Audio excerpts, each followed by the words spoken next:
بسم اللہ الرحمن الرحیم۔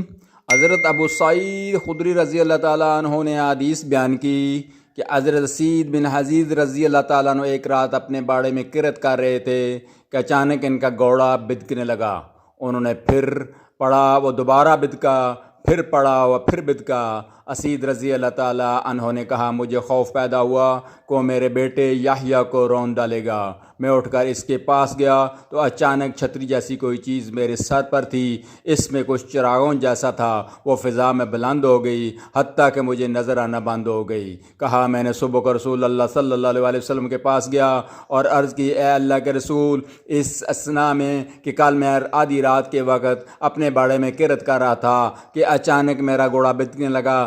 رسول اللہ صلی اللہ علیہ وسلم نے فرمایا، ابن اسیر پڑھتے رہتے۔ میں نے عرض کی، میں پڑھتا رہا، پھر اس نے دوبارہ اچھل کود کی۔ رسول اللہ صلی اللہ علیہ وسلم نے فرمایا، ابن اسیر پڑھتے رہتے۔ میں نے کہا، میں نے کرت جاری رکھی، اس نے پھر بدک کر چکر لگانے شروع کر دیے۔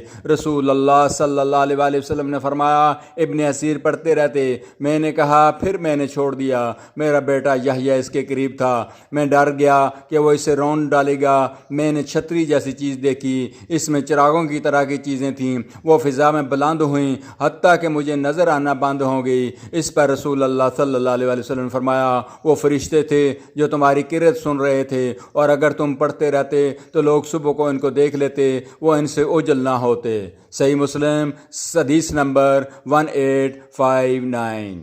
چینل کو سبسکرائب کر دیا کریں تاکہ آپ تک نبی کریم صلی اللہ علیہ وسلم کی اچھی حدیثیں آپ تک پہنچائی جا سکیں۔ اللہم صلی علی محمد وعلی آلہ۔